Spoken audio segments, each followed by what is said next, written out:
In the Money Media's coverage of this loaded weekend of stakes action, key Breeders' Cup preps continues as we head out to the San Gabriel Valley and Santa Anita, where across Saturday and Sunday there are 5 more key Breeders' Cup prep races, starting with race number 3 on Saturday, 5 Eastern, 2 local time for the Oak Leaf 2-year-old fillies going 1 mile and a 16th. Potential key clues here, JK, for the Breeders' Cup Juvenile Fillies. Who do you like in this spot? Well, the Breeders' Cup Juvenile Fillies got a little bit more wide open with the news that Cinza Parole is going to be sidelined to the end of next year. Tough luck for Chad Brown in this race last year, losing Ways of Means leading into the Breeders' Cup Juvenile. Had to wait for her to come back. Same thing with Cinza Parole. So it's definitely a more wide open spot. I'm going to go with the 8 non-compliant, the Baffert drawn towards the outside, who's going to be stretching out in this spot. The reason I'm going there is pretty simple. It was between this horse and Tenma, who's adding the blinkers. And I looked at XBTV, watched the replay, and it's not even close. Non-compliant was significantly better. Give me non-compliant drawn towards the outside. The rest of them don't really get me going. Who knew you had this club in your bag? You're watching tape. What are you going to be out there in the morning in a puffy vest and a stopwatch? I love it. Clocker JK in the house. Well, look, it's when it's that obvious that I can tell, then you can tell when someone worked better. There's a lot of times where it's harder. I'll defer to people like Richie Migliori or Maggie Wolfendale or Acacia Clement. For me, it was a non-compliant. It was pretty simple.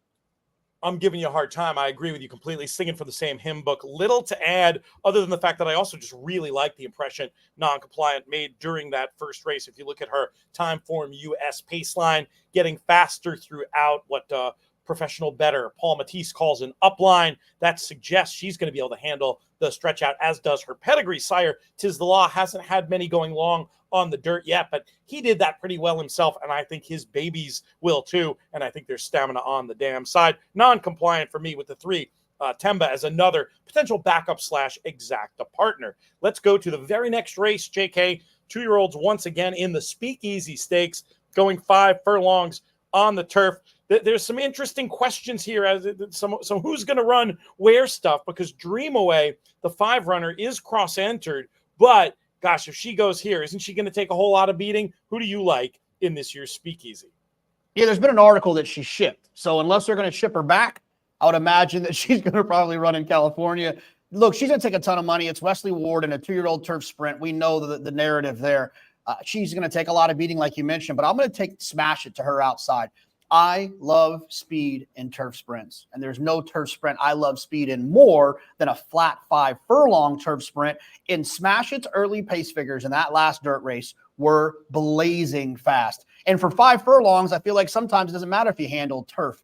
By the time that Smash It decides that Smash It doesn't like the turf, the race will be over. So I'm going to go with Smash It, who I think will be a better price. Multi-race wagers, I'm not going to let Dream Away beat me or anything like that. But from a win standpoint, I will take the 6 Smash It. Race number 8, the Rodeo Drive Grade 2 action for the fillies and mares, going 1.25 miles.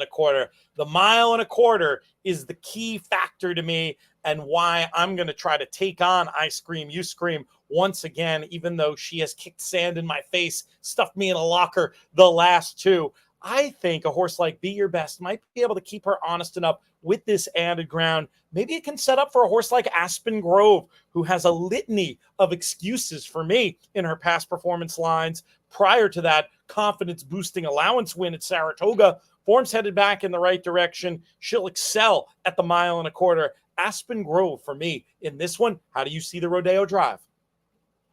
Biggie over Tupac, Drake over Kendrick.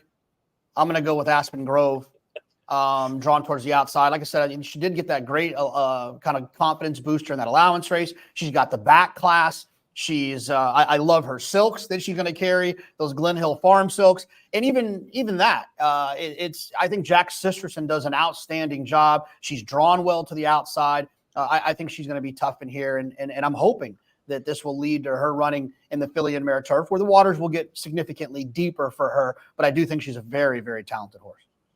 Keeping it with the East Coast, JK. I like that. We will talk about the American Pharaoh, the other big race on Saturday, in our 4th and final video of the weekend. Speaking of videos that we're dropping, What's the best way to keep abreast of all of them? It's to subscribe to the In the Money Media YouTube channel. I'll wait while you do it. No, we're not going to do that gimmick here. But please, it helps us out tremendously if you go and subscribe. The march to 10,000 followers continues. I think we're going to get it done by the Breeders' Cup, finally. Help us out. Go subscribe. Click that notification bell so you never miss any of our YouTube exclusive content. We know how many of you watching are non-subscribers. Just subscribe, then you won't miss any of the good stuff. And while you're on the In the Money Media YouTube page, while you're watching videos on YouTube, go ahead and let us know what you think in these races. Always great to get a chance to interact with so many of you in the comments. Let's move on to Santa Anita on Sunday. I'll be on at the races. If you're an international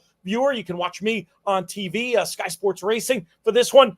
Surfer Girl goes as race number 4, 5:30 Eastern, 2:30 local. 2-year-old fillies going the flat mile. JK, you had a clever idea in here that I kind of like, but we'll hold on to that because I was master of the obvious. I just thought process based on her body of work was going to take all the beating in this spot. Ran down the loose leader who reopposes here, Kazulu, last time. I think she'll be able to do that again. Don't mind your idea as a backup. Thought process is going to be a very short price, but potentially one to key around in some multi-race wagers. She might just hold all the cards in this Surfer Girl. Who do you like, though? Give us your more clever idea.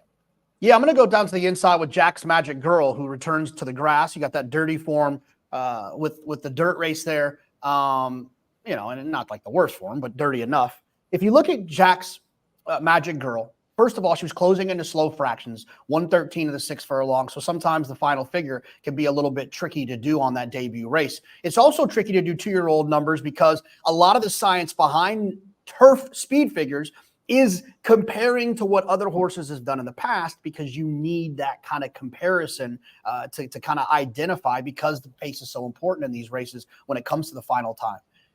The horses behind Jack's Magic Girl have all come back and run faster. Caitlin Fever came back and ran 9 points faster, on Timeform US. Sea Runner came back and ran almost 15, 16 points faster. Hey Little Lady came back and ran 8, 9, 10 points faster. These horses are all running better, which makes me know that Jack's Magic Girl's 88 is actually probably higher. She got a nice inside draw. I like Jack's Magic Girl. I think it's a compelling case and one I will definitely be mixing up in there as well. One more race to get to, but before we get to it, let's give you a word from our sponsors, TwinSpires, TwinSpires.com. They're back in the handicapping contest game in a big way. If you're new to horse racing, you really want to think about checking out horse racing tournaments. This is an incredibly fun way to play. You get to see your name rise up the leaderboard, and TwinSpires are not really debuting. They're taking out of mothballs what's going to end up being another major in the handicapping contest space, the Kentucky Derby Betting Challenge. But in the short term, that's for next year, obviously. For the short term, you have an opportunity to win fantastic prizes, including Breeders Cup Betting Challenge seats. There is a game on Saturday. You can also feed in, so you don't necessarily have to do the whole buy-in to get a chance to play for these fantastic prizes. We're going to be covering tournaments a lot on YouTube, over in our regular In the Money Players podcast. If you want to check us out wherever you get your podcast, but